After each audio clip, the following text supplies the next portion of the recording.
अमृत मोहन प्रसाद हेले सीआरपीएफ रो special DG.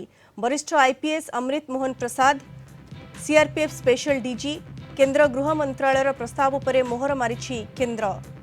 1999 batch Odisha cadre IPS officer हेले अमृत मोहन प्रसाद। वर्तमान से जेल विभाग डीजी अछंती। अगस्त 2025 पर्यंत से यही दायित्व रे रहिबे। अधिक सूचना पाई फोन लाइन रे जोड़ी होइछंती हमर जोनल हेड विभूति साहू। विभूति, वाईबी खुरानिया को नहीं वर्तमान जोरदार चर्चा करा जाउछि जे सीए होई परंती परवर्ती डीजीपी एवं बड़ कथा होछि विभूति जेहेतु तांकर बहुत एक्सपीरियंस अछि ओडिसा रे बेस दक्षतार सहित से निजर काम को प्रतिपादित करिसेंती एवं डेपुटेशन अवधि सरिबा पूर्व से ओडिसा फेरुछंती। ये चर्चा को आहुरी खोराक मिलेनि कि विभूति? निश्चिंत रूपे लेना वरिष्ठ आईपीएस ऑफिसर वाईबी खुरानिया तत्काल जो ओडिशा फेरुंट केंद्रीय डेपुटेशन से परवर्ती डीजी होबार संभावना जोर धरी। अंपटे 1990 batch IPS officer YB Khurania तांकर सीनियर जे ओडिशा थिले जेल विभाग डीजी अमृत मोहन प्रसाद 1999 बैच से केंद्रीय डेपुटेशन में जाउछंती एवं सीआरपीएफ रो स्वतंत्र डीजी भाव में से अवस्थापित हेबे एवं तांको डेपुटेशन को मंजूरी मिली केंद्रीय डेपुटेशन को। एथु स्पष्ट होती जे वाईबी खुरानिया परवर्ती पुलिस डीजी ओडिशा हेबे एवं 1990 बैच वरिष्ठ आईपीएस ऑफिसर वाईबी खुरानिया से केंद्रीय डेपुटेशन करने पूर्व ओडिशा फेरी आसुचंती।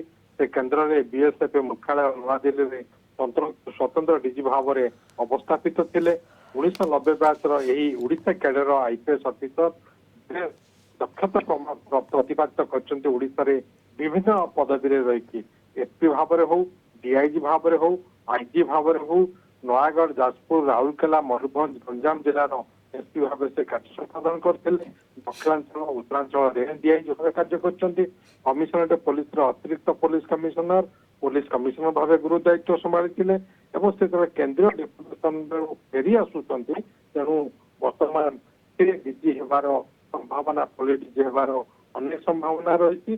जदि आप वरिष्ठता भित्तिर देखिए 1988 बैच जड़े मात्र आईपीएस ऑफिसर अच्छा 1999 बैच एम प्रसाद जे कि केंद्रीय डेपुटेशन को जाउछंती जे जेल विभाग डीजी एवं ओडिशा रे अछंती से केंद्रीय डेपुटेशन को जाउछंती एवं जेहेतु केंद्रीय डेपुटेशन को से जाउछंती एवं केंद्रीय रे से सीआरपीएफ स्पेशल डीजी भाव में अवस्थापित हेबे एवं तांको ना रे मंजूरी मिली सारी। से दृष्टि जहाँ आशा करा जाउची जे अमृत मोहन प्रसाद केंद्र को जाउथुआ बेले सीआरपीएफ डीजी भाव में से अगस्त 2025 पर्यंत रहा बेले अन्यपटे केंद्र जो फेरुचंती वाईबी खुरानिया से ओडिशा पुलिस डीजी भाव में अवस्थापित हेबे एवं से फेरिबा परे खूब शीघ्र ए घोषणानामा हम ए आशा ए संभावना रही।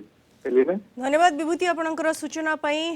गोटे पटे केंद्रीय डेपुटेशन अवधि सरिबा पूर्व ओडिशा को फेरुछंती वाईबी खुरानिया। तेणु से परवर्ती डीजीपी होई परंती चर्चा जोर धरिछि। अन्यपटे अमृत प्रसाद जे कि वर्तमान जेल विभाग डीजी अछंती अमृत मोहन प्रसाद सीए केंद्रीय डेपुटेशन रे जाउछंती। सीआरपीएफ स्पेशल डीजी भाव में अगस्त 2025 पर्यंत दायित्व नेबे।